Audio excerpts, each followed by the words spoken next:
Alright, let's start. Ayan. But of course, no, we have to define muna kung ano ba ibig sabihin ng working out. What is exercise? So according to the dictionary, exercise is an activity requiring physical effort. Tingin nyo nga, effort. Oh, diba? Kaya yung mga iinom dyan ng mga tsaa-tsaa para pumayat, effort po talaga ang kailangan, okay? Hindi yan makukuha sa tsaa-tsaa, okay? Carried out to sustain. Okay, that's the key word in there. Sustain. Ibig sabihin, pag bumayat ka na sa pag-workout, kailangan mo pa rin siyang ituloy. Diba? Or improve. Ba't parang may palengke sa likod? Talagang nag-decide na sila na, hindi ako mag-workout this year, period. Let's change the topic, sabi nila. Okay, improve health and fitness. You know, one of the culprit, diba, ng ating degenerative diseases is inactivity.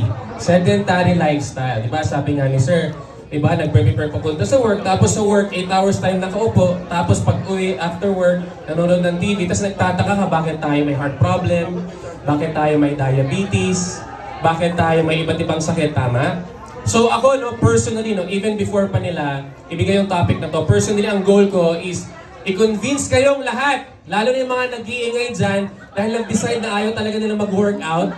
Ang goal ko is i-convince ko kayong lahat na araw-araw mag-workout na tayo for 2024. Parang sa video ng mga excited mag-workout. Day 2, tapos ano, no, after 1 month, day 1 again. Diba? Yung day 1 lagi sa sa gym. Diba? So, alam ko kung sino yung mga day 1 sa gym, buong buo pa yung outfit nila. Yung mas marami pa yung oras na naggumugol ng outfit, no? Maghanap ng outfit. Okay, anyway, there's nothing wrong with that, diba? Okay, next slide, please. Oh guys, sabi dito, kasi alam ko sa inyo marami namang gusto magpapayat, no? In weight loss, it is the ultimate partner of eating healthy. Diba, isa sa speaker natin sa event na to, she's going to talk about diet, diba? Actually, pwede namang pumayat kayo na nagda-diet lang kayo, eating healthy. But in my perspective, in weight loss, it is the ultimate partner of eating healthy, talking about energy input and output. Ibig sabihin, tingnan nyo kung ayaw nyo mag-diet, edi mag-spend kayo ng mas maraming calories. Tama? Sino dito yung gusto lang lumaban pero gustong pumayat, taas ang kamay? Ang hirap talaga convincing ng mga tao, no? Gusto lumamon pero gusto pumayat. Di ba? Pero a solution for that is to increase your expenditure ng energy. Ibig sabihin, marami kayong namimit ng mga tao na ang lakas nila kumain pero hindi sila tumataba. You know why? Kasi they spend calories, may expenditure ng calories. Tama? Sino yung mga nakamit na ng mga ganyong, ay hindi kasi ako tumataba pero kain ng kain. Meron ba? Because of their metabolism and their activity. So okay lang ba? Gusto nyo hindi kayo nahihirapan mag-diet pero papayat kayo? Yun ang ituturo ko sa inyo ngayong hapon na to. Gusto nyo ba yon? Yes! Parang hirap ko i-convince kayo Parang kasalanan ko ba na kinukonvince ko kayong pumayat Okay. Alright. Guys, ito na. Masasya kayo sa ipapakita kong picture pero in national TV. Ipapakita ko na yung before and after photo ko dahil tapos naman na yung nakaraan na yun kaya lalakasan ko na yung loob ko. Next slide. Grabe! Parang nadismaya kayo, no? Ayan. So actually this was year 2020. Sino dito yung tumaba nung pandemic? Pero mataba naman talaga before pandemic. Diba? Dinamay-damay nyo pa yung pandemic. Ganun naman na kayo before pandemic. Diba? Mas tumaba. Okay. So, bakit ba ako nagsimula na mag-workout? Ito yung personal reasons ko. Alam ko marami tayong iba't ibang personal reasons kung bakit tayo nag-workout. But personally, ang aking reasons, I was overweight at 200 pounds. Isipin mo, 5'9" yung height ko, 200 pounds ako. Tapos, feeling ko, alam mo yung mapayat yung di ba may, yung kabaliktaran ng big bone? Di ba hilig yung sabihin niya, big bone kasi yung kaya tabain, hindi po. Marami kayong body fat. Tanggapin na natin yun. Walang big bone, di ba? So, I have a constant lower back pain. Alam mo yung pag nagtututbrush ako, kailangan nakaupo ako sa lababo kasi pag nag-bend forward ako, ang sakit agad ng lower back ko. Sino dito yung pag nagtututbrush na sumasakit yung likuran? O wala namang ginagawa, sumasakit agad yung likuran. Diba? Malay nyo napapagod na yung katawan nyo na nagbubuhat ng weight ninyo. Sa totoo lang, diba nagkakasikuhan na tayo, sabi ko sa'yo Kaya masakit yung likuran mo I always have bad mood. Alam mo yung pag-gising mo, pagbangon mo pa lang sa kama, mainit na yung ulo mo.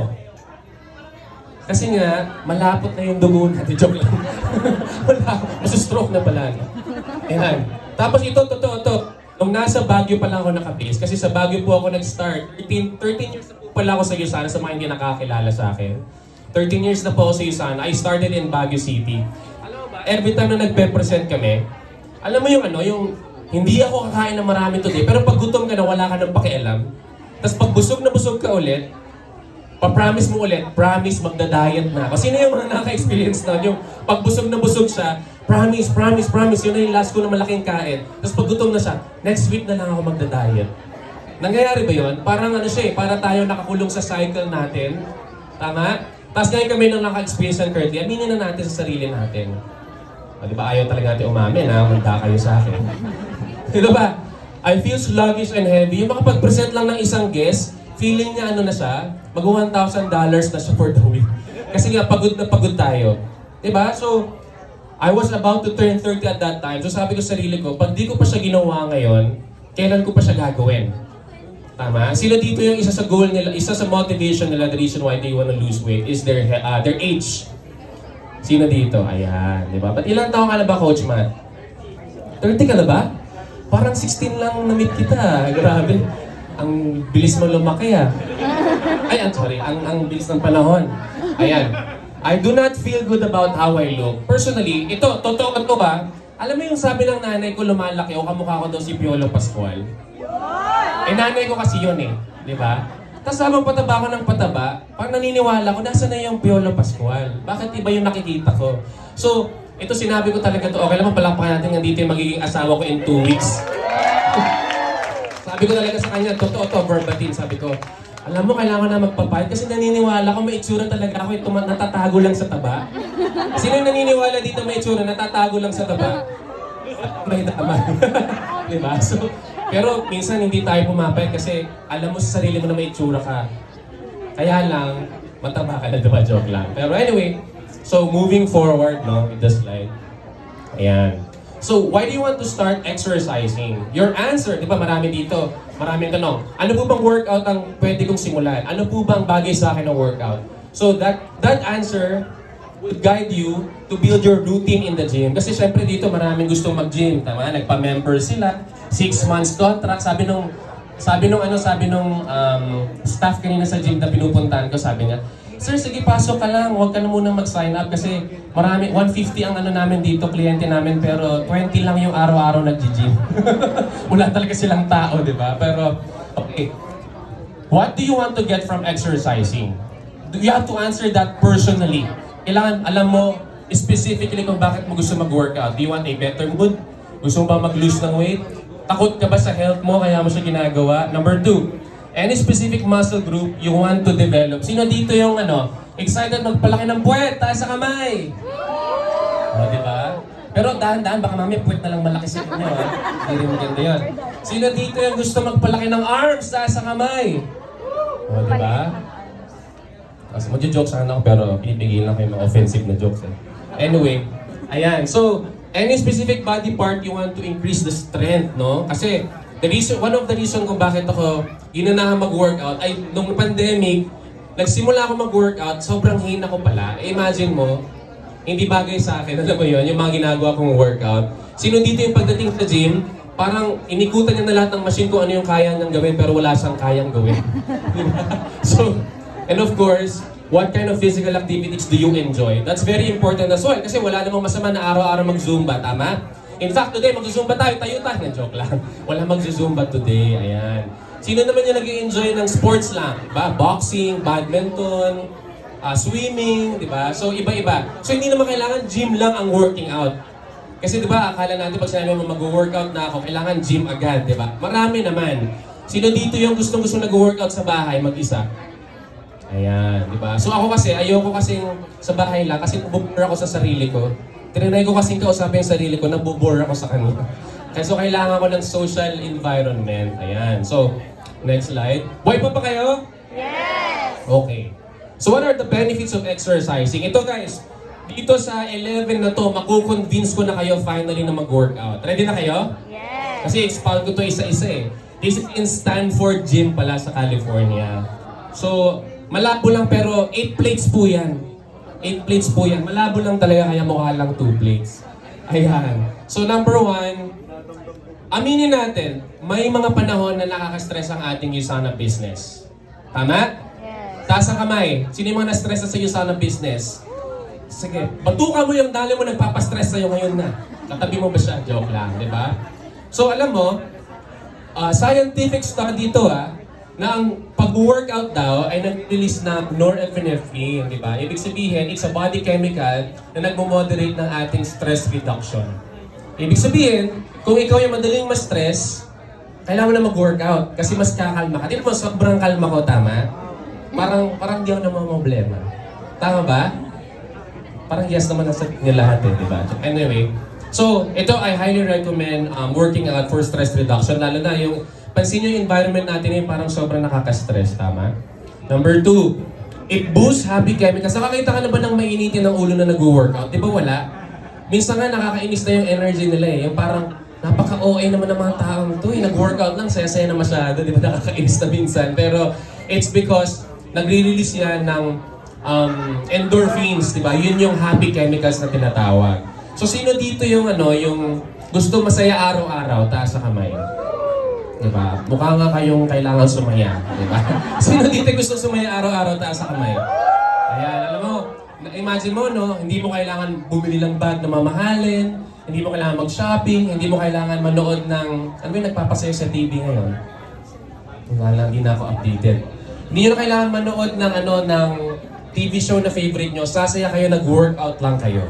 Tama? Kaya nga, imagine nyo, no, kung gusto nyo magpapiin ng marami, mag-workout kayo kasi naturally, na-attract ang tao sa energy ninyo because you just work out and masaya yung, anong tawag doon? Yung aura ninyo. Tama? Tingin nga yung mga masasayang mukha. Naantok na tayo 3:37 na. Okay. Number 3, parang naiingit ako sa... Parang naiingit ako sa ganap sa likuran. Parang marami na sila napapalanunan doon. Number 3, it improves self-confidence. Alam mo ba, sino makakahula kung bakit nag-i-improve ng self-confidence ang working out? May premyo. May premyo. Joke lang. Walang premyo. Bakit po? Kasi kung dati kang mataba, tapos magiging slim yung body mo, kakashake siya, mag-boost yung confidence mo na lumabas, tapos isuot yung mga gusto mo lang. Opo. Ano daw sila? Okay. Narinig ko po lahat. So ang sinabi po ni ma'am, pag pumayat ka daw kasi, alam mo sa sarili mo na pinagtrabahuan mo siya, so ipagyayabang mo siya at mas nakikita yung self-confidence mo. Kasi you feel good eh. Nakakita ka ba nung pumayat tapos na-depress siya kasi pumayat na siya? Depende kung anong reason ng pagpayat niya. Pero ito yung ito yung tumatak sa isip ko nung papunta pa lang ako sa pagpapapayat. Yung 200 pounds pa lang ako na people naturally and normally respect those who have good physicalities. Yung parang pag may pumasok sa kwarto tapos magandang katawan niya, naturally, nire-respeto mo siya kasi alam mo yung discipline niya. Tama? Do you guys agree? Ayan, di ba? So, it improves self-confidence. Dati-dati, hindi naman makapal ang mukha ko, mahihain ako eh. Tama yung mga nakakakilala sa, di ba mahihain ako dati? Ay, hindi. Talagang ganito na talaga. Sorry. Number 4, it prevent cognitive decline. Alam mo, there's a study na pinag-aralan nila, yung hippocampus, na yung pag-workout daw, piniprevent niya yung aging niyan. Ibig sabihin, mas nadidelay yung aging. Kaya pansin mo, yung mga active na mga lola at lolo, di ba matalas pa sila? Naaalala niya pa yung inutang mo 2 weeks ago, di ba? So, ayan. It prevents cognitive decline. Number 5, alleviate anxiety. May study ito. Lahat ng sinasabi ko kung kailangan nyo ng research link, ibibigay ko sa inyo kasi research-based lahat ng sinasabi ko, wala pong inimbento ko lang, di ba? So, alleviate anxiety, na 22% nag-decrease yung chances of, 22% na may remission yung mga merong major depression because of working out. So, feeling mo, may pinagdadaanan ka, mag-workout ka lang. Kasi nare-release mo yung stress mo doon, nakaka-gain ka ng happy hormones, di ba? Excited na ba kayo mag-workout? Yes! So, depressed pa kayo? Joke lang. Sumigaw, yes! Okay, number 6. Boost brain power. I think this is self-explanatory. Pero, if you wanna go deeper with science, galing yan sa, yung reason niya is the BDNF, di ba? Brain-derived, ano na kasi na-review natin kanina? Ano yan? neurotrophic factor, di ba? Yan yung reason kung bakit mayroong neuroplasticity utak natin, bakit siya nag-evolve, bakit siya nakaka-memorize, bakit siya nakaka-absorb, bakit siya nag-a-adjust sa mga stress na binibigay mo sa kanya. So, that's one of the power of working out. It boosts the brain power. Number 7, it sharpens memory. Study din yan, di ba? Ang ginawa nila, 2 groups yan. Yung isang group, nag-light exercise. Yung isang group, sedentary, pinaupo lang sila. Ang nanalo doon sa memory test, yung mga nag-exercise. Grabe no? Parang, kung sa tutuusin, bakit ko ba kayo ginukan gusto mag-workout? Dapat alam nyo kung bakit kayo mag-workout. Kasi mas masaya nag-workout kasi hindi nag-workout. Pansinin nyo, pagising nyo, nag-tiktok kayo agad. Di ba after nyo mag-tiktok ng isang oras, you feel bad? Yes. Parang, ano ba itong ginagawa ko sa buhay ko? Di ba? Pero pag nag-workout kayo, di ba? Biglang post mo na agad sa Instagram. Tapos, productive. Wala ka pa namang nag-workout ka pa lang, di ba? Productive, ready for the day, di ba? Kanina nga nag-message sa akin si Coach Matt, 6 a.m., kagigising ko lang. Sabi, Coach, andito na ako sa gym. Sabi ko, Max, napakayabang naman ni Coach. But 6 a.m. nag-gym, di ba? Number 8, help manage addiction. Sino dito yung may some sort of addiction? Hindi lang naman kailangan drugs ang addiction eh. Sino dito yung hindi makaalis sa social media, may tinatawag na doom scrolling, yung hindi mo mapigil yung sarili mo na next sa TikTok. Tapos kamay, magkaaminan na. Wala umaamin ha. Sino dito yung addicted? Ano ba mga addiction natin ngayon? Okay, so anyway, ang point ko lang naman is that meron tayong nilalabas sa brain natin yung dopamine, di ba? Yung dopamine is a reward system hormone na sa chemical sa utak natin. So kung meron ka some sort of addiction, i-replace mo siya with exercising para humina yung strength ng isang addiction mo. You get that? Kunyari, ayaw mo nang magsigarilyo, tumakbo ka, di ba? Kaya ayaw mo nang nalululong sa alcohol, di ba? Mag-workout ka. Kasi study din yan na bumababa yung risk ng mga alcoholism. Basta may study, di ba? Masyado na kayo nagtatanong masyado di ba? Number 9, it increased relaxation. Okay, ang science naman nito, pag nag-workout tayo, tumataas yung body temperature natin, mas nagiging sensitive yung katawan natin. Pag nagpapahinga ka na, kunyari, malapit ang bedtime mo, mas nadidetect ng utak mo na, time for sleep. Minsan kasi, pag wala kang mataas na activity sa isang araw, hindi alam ng utak mo kung kailan ka matutulog, kailan ka naman magsi-cellphone. Tama? Sino dito yung may insomnia? Taas ang kamay. May magandang product dyan. Ano bang kumpanya yun? Usana. Pure Rest. Diba?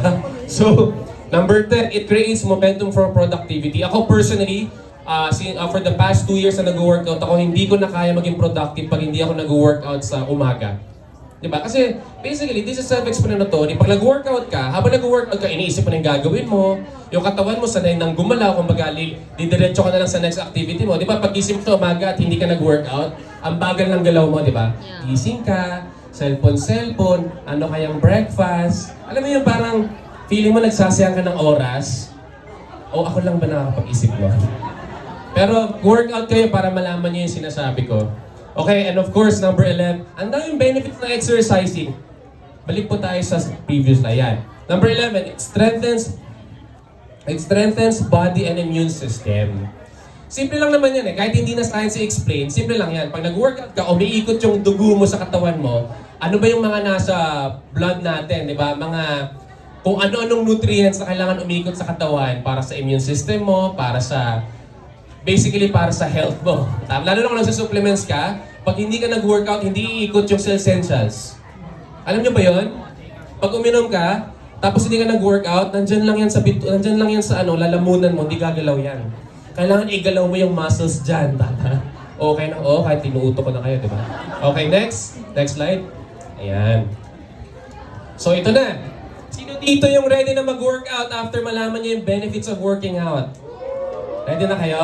Mas mataas na energy! Ayan, pag di kayo nag-workout Okay, so paano ba tayo magsisimula? Kasi feeling ko, ang dami ko nang naturuang magsimulang mag-workout pero hindi sila nasusustain yung sarili nila sa gym. Ito na yung reason ko bakit, di ba? Dapat isa-isang lumalabas tong slides ko. Bakit nabibigay? Number 1, you have to create a workout program that is appropriate to your level of fitness. Yung iba kasi, Coach, ayoko mag-workout kasi hindi ko kaya yung mga binubuhat mo. Ba't sino mo nagsabing buhatin mo yung mga mabibigat na bubuhatin sa gym? Hindi kailangan. Tama? Ang gawin mo, ito yung technique. Ang gawin mo, Maghanap ka ng dumbbells sa gym, buhatin mo, 3 sets for 10 reps each. Kapag sa third set mo, kaya mo pa rin buhatin, that's the right amount of volume para sa'yo. Pero dapat, nagcha-challenge ka. Dapat, nagcha-challenge ka, pero kaya mo siyang buhatin. Pag hindi ka na-challenge, taasan mo. Pag hindi mo natapos yung 3 sets, bawasan mo. Ganun lang yon. Hindi mo kailangan buhatin yung binubuhat ng mga yung coach, ang goal ko, Hidilyn Diaz for the week. O, di ba? Biglang nagsasnapan clean. Palakpakan natin yung susunod nating associate, di ba? Welcome po sa iyo, Sana family. Pa-welcome naman po si ate. Okay.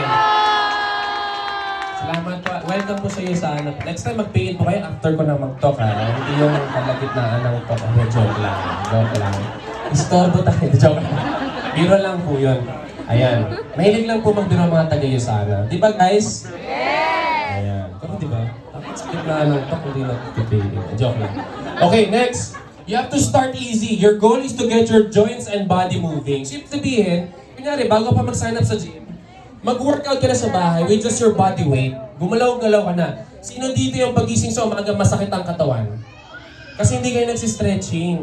Dapat nagsistretching kayo sa umaga. Okay? Another technique, dynamic stretch po dapat before working out. Bago kayo magbuhat, dapat dynamic stretches. So mali yung mga gumaganto-ganto sa gym, yung mga 1, 2, 3, 4, 5, 6. Mali po yun. Kasi nawawala yung tension ng katawan natin. Pag sinabing dynamic stretches, dapat gumagalaw ka na stretches. Tapos after working out, doon mo na gagamitin yung static stretches. Malinaw? Yan. Oy, salamat sa pakikinig guys ha. Strength training personally is the most efficient way to aid your weight loss. Kaya kung tumatakbo ka to lose your weight, that's not the best way to lose weight. I do cardio for my heart health. Pero if you wanna lose weight, mas maganda yung weight training. Yung nag-challenge yung muscles mo, ang tawag dyan weight training. Kahit i-search mo pa yan, kahit i-research mo pa yan. Alam niyo kung bakit? Kasi pag nagka-cardio ka, ang goal ng katawan mo is i-keep yung fats mo. Tapos i-lose yung muscles mo, so baliktad. Kaya pansin mo yung mga marathon runners, di ba? Payat sila. Pero merong chan konti. Gets nyo? Ayan, di ba? Kung gusto nyo ng form, kunyari, sino ba yung peg ng mga babae na katawan sa showbiz?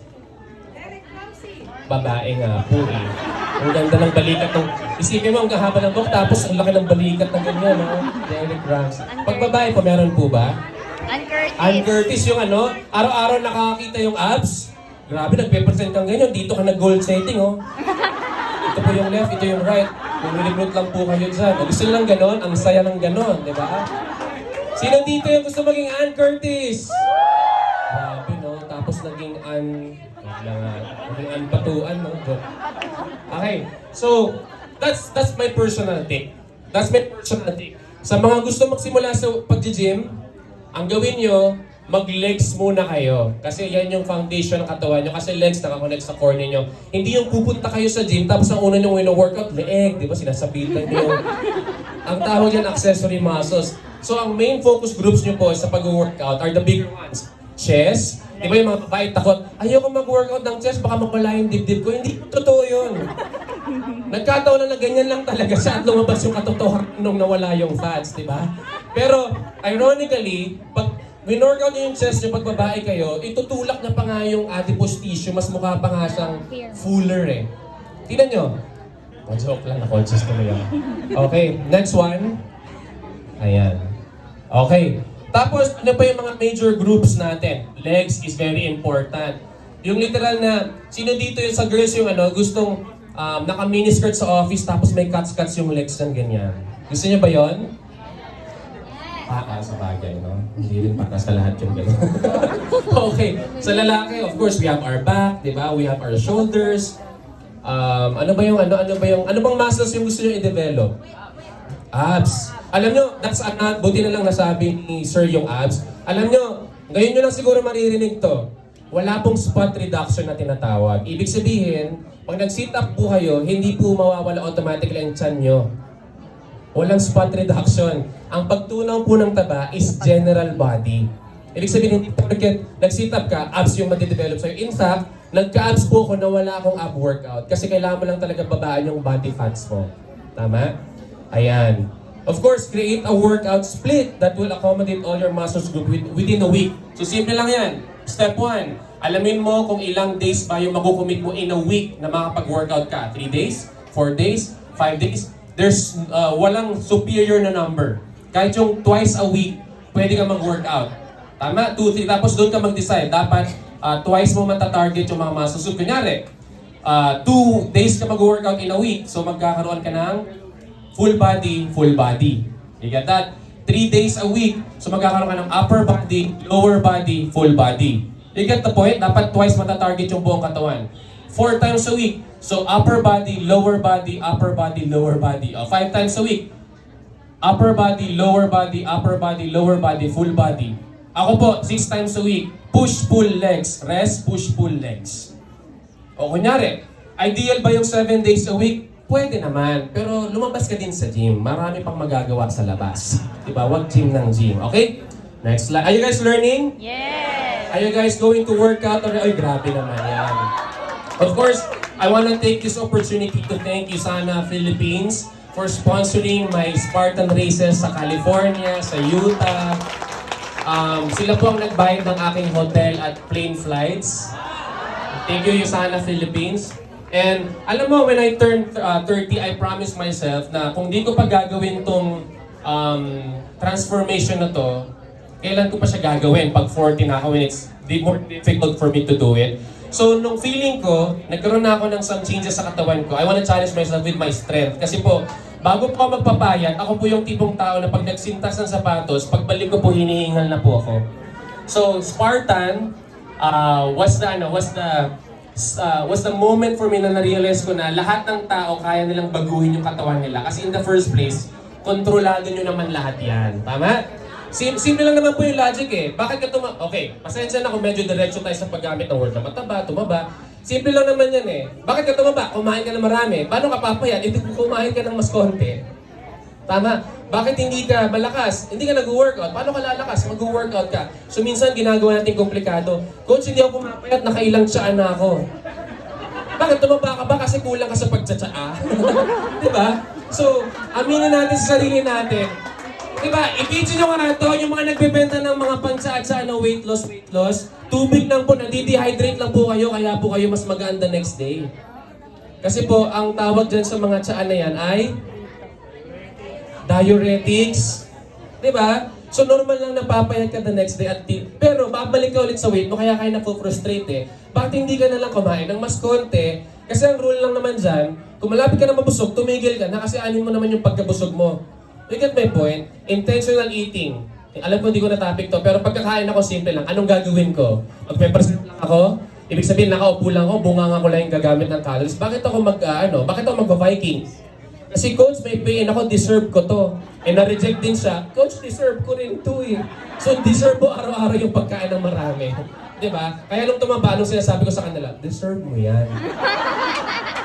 Joke lang yun. Wala pa akong sinabihan nun. No to fat shaming, diba? But anyway, there will be Spartan races in the Philippines this year. I hope to see you there. The next one will be in Feb 17 sa Batangas. Pero first time ko magsa-Spartan dito, kaya good luck sa init ng panahon. Okay, next slide. Lagi na, okay pa, ayan, grabe naman. Nakita niyo, yung dede ko dito nasa bewang na. Okay, good news. Umaakyat po ang dede. Joke na. No? Ayan, grabe no? Sino yan? Grabe. Thank you Lord. Okay, anyway, just my final words. Remember, your body is a nasisira siya. Your body is a reflection of your lifestyle. Walang ibang may kasalanan kung bakit ganyan ang itsura mo kundi ikaw. Good news! Walang ibang makakagawa niya. Walang ibang makakaayos niyan kundi ikaw din. Maraming salamat. Thank you so much, Sir Martin Casiana. I really like when you said po in one of your posts that what you eat in private, you wear in public. Tama. So, kung sinong dinadaya mo, sarili mo pa rin. Tama. No, sino po yung nandun kanina? Uncle ko yun eh. Ayan, so we'll open the floor probably for 10 minutes for Q&A kasi gusto po namin i-maximize kasi diba, totoo naman talagang knowledge is power. Can anyone raise your hand? May tanong po ba kayo? Okay. Ayun, may game. tanong. Let's go. Go! Punta ka dito, ma'am. Para po na-workout po tayo. Ayo! Kailangan gamit ang muscles natin. Ayan. Sige po, ito po yung mic. Mentor, is there such minimum and maximum exercise? Because people agree with me or not, they always say that I'm busy. What is your take to people who are saying who are busy? And what is your recommendation to them? Is there such a minimum exercise and maximum? Kasi I think ko din nagturo sa amin on how you can exercise in the midst of presentation. Yeah, remember that? Yeah. Mas busy, translate mo to ako. Okay. So, I think what she said is... Nalaban ako, kala. May accent. I think what she said is Pero a hanggang doon na lang minimum... po. Hanggang doon sa minimum. I think you're right. Okay, Thank you. pass. Okay, pass. Salamat sa tanong ninyo, ma'am, no? Pero, good question. Ano na sabi ni Tessa? Kilala niyo si Tessa Prieto Valdez? So, she's one of our Cell Vive ambassador. You know, meron ako napanood na YouTube video niya. Sabi niya, ang goal mo lang daw is to put your heart rate sa mas yung sinasabi nilang tachycardia, yung mabilis na heart rate for 30 to 45 minutes every day. Kasi yun yung magandang number para i-make sure na tama yung activities na ginagawa mo. But really, ang minimum at maximum na activity or workout para sa'yo ay depende sa lifestyle mo. Ikaw yung magsiset niyan. Kasi maniwala ka sa akin, no matter what number you put in sa umpisa, ikaw yung magpapataas niyan o ikaw yung magbabawas niyan based sa lifestyle mo. Kasi if I'm gonna be establishing some numbers here, na galing sa numbers ko, hindi mo rin masusustain yun eh. So, ang magsusustain pa rin yun kung ano yung kaya mong isustain. Kaya di ba, whenever I talk to people asking me how many days sila mag-workout every week, I just ask them, ano yung minimum commitment mo? Ibig sabihin, nag-break kayo ng jowa mo, mag-workout ka pa rin. Busy ka, naghahabol ng points, mag-workout ka pa rin. So, what's your minimum? Is it twice a week? Thrice a week? Kasi in excess of that number, special days na lang yan. Pero what's your minimum? Tapos sa minimum na yon, you have to commit na yun yung minimum mo. Malinaw ba? Ayan. No optimal number. 1, 2, 3, 4 times a week. Lahat yan workout. Nagka-count lahat yan. Okay? Thank you for that question, Coach. Yes. Coach. Sige po, punta po dito para makita Para gumalaw naman. yung muscles natin. Yes. Pero ito, nag-workout na talaga. Dito Oo na lang naman. po para makita naman ng madlang boobs. Ba't ba ang daming pusa today? Apply na lang. So, dun sa mga gusto mag-start, no, and yung mga mostly nasa bahay, no, I have 2 questions pala. Yung una is, hindi ba exercise yung paglilinis ng bahay? Second, kasi yun yung excuse ng iba, hindi ba, naglinis na ako ng bahay, hindi ba counted yun as exercise? Yeah. Okay. That's a good point. Yeah. Second question, sa pag-exercise, is it okay to do exercise by kinain or wala? Which is better? Okay. Good question. Tama? Okay, keep it up. Okay, so just to answer, no, yung first question niya, ang paglilinis ba ng bahay ay considered na workout? Of course, it's considered the workout. But then again, the question is, kung hindi nagpo-progress yung paglilinis mo ng bahay araw-araw, wala ka nang i-increase. Kasi over time, may tinatawag tayo ng progressive overload. Gaganda lang yung tone ng muscles mo, liliit lang yung bewang mo, ibig sabihin magre-respond lang yung katawan mo kung gradually tumataas yung performance mo sa pag-workout. So ang ibig sabihin ba niyan, maglilinis ka today, next month naglilinis ka ng bubungan sa taas. Diba? Kasi kung araw-araw same activity, hindi na siya considered na workout. Considered na lang siya na activities of daily living. Dapat ang workout natin, yung matcha-challenge ka on a progression. Tama?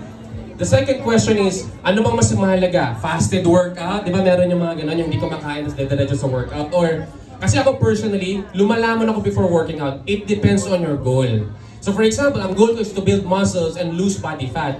Kasi po technique no, sa mga lalaki, pag mas malaki yung muscle mass ninyo, mas mabilis kayong pumayat kahit na lumamon kayo, hindi kayo tataba.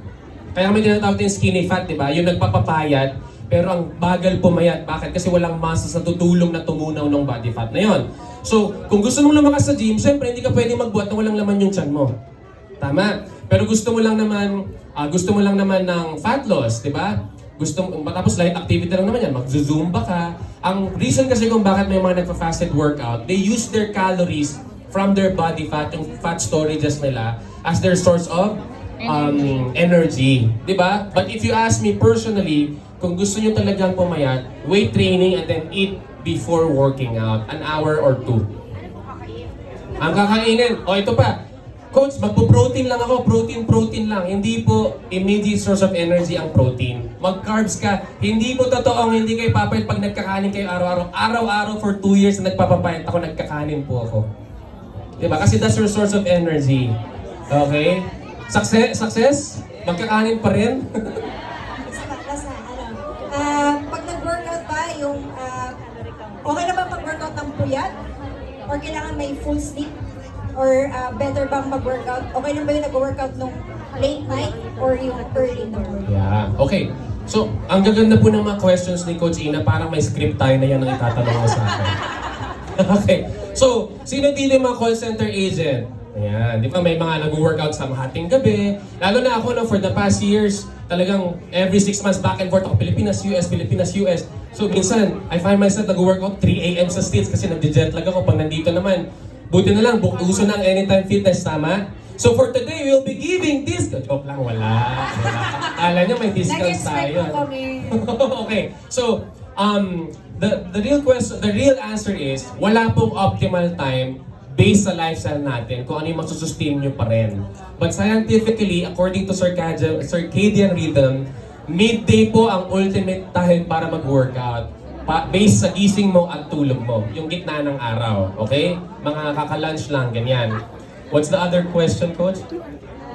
Okay lang ba puyat? Kung ako sa'yo kung puyat ka, matulog ka na lang. Kasi part of recovery is sleep. Ibig sabihin, araw-araw ka nag-workout, di ka natutulog, hindi ka magde-develop ng muscles. Wala kang parang ganito po siya.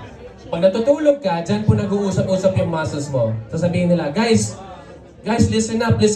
Kanina nagbuhat po siya ng mas mabigat sa usual niya binubuhat. We have to grow the muscle for the next one. So magde-develop ng muscle mo. Guys, nakikita niyo ba yung ano natin, metabolism natin tumaas? Kailangan natin magpapayat. So pag di mo binigyan yung katawan mo ng chance na mag-usap-usap, walang response na mangyayari. So instead na mag-workout ka, matulog ka na lang. Eh coach, paano kung araw-araw puyat? Ayun lang. Kailangan ayusin mo yung buhay mo. Okay? Wala tayong magagawa. Yeah. So thank you so much. Do we have... Thank you. We'll entertain one more. Okay, one more. Sige po. Just one last. Sabi si Coach But are you Lisa, learning so hindi much, kayo tumatanda, guys? tita. Ayan. Sige po. Sige, tita. Go po.